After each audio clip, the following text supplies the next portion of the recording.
嘉义市政府因为要征收中央喷水圆环，捌伫咧网络做问卷调查，民众叫是讲这圆环要拆，为了要解决掉民众疑虑，建设处甲相关单位举办说明会，甲民众挂保证讲圆环袂拆，也针对着网络调查引起的误会，甲民众会实的。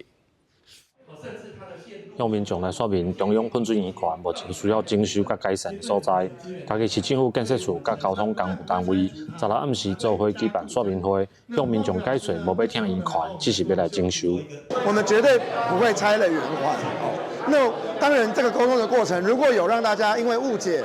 而担心的话，我来跟大家道歉。可是呢，我们希望呢，在这个过程当中，告诉大家，在这个点我们很有诚意，我们希望可以持续的沟通。今天是厘清了整个过程，哈，那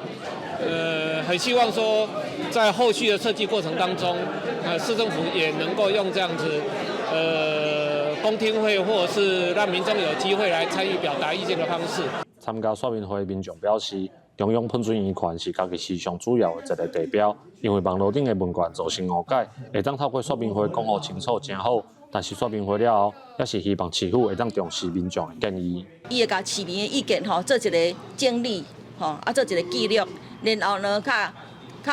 市民讲，咱因为有办这2场说明会了后，及市民互咱的建议，咱有采纳什么，安尼开始有效果啦。感觉上重点的就是咱市民的心声，还有因的咱对这个圆环的期待，爱甲因处理好。 袂使安尼草草1场2场的说明会就可以 pass 过安尼。嘉义市政府表示，中央喷水圆环为启用到今已经56档，内底的电线、水管拢需要征收，也保证袂听圆环甲顶面的雕像。会等到2场说明会结束了后，参考市民的意见，才开始来进行工程初步的规划，希望让圆环的工程得到市民上大的共识。记者林慧婷，嘉义报道。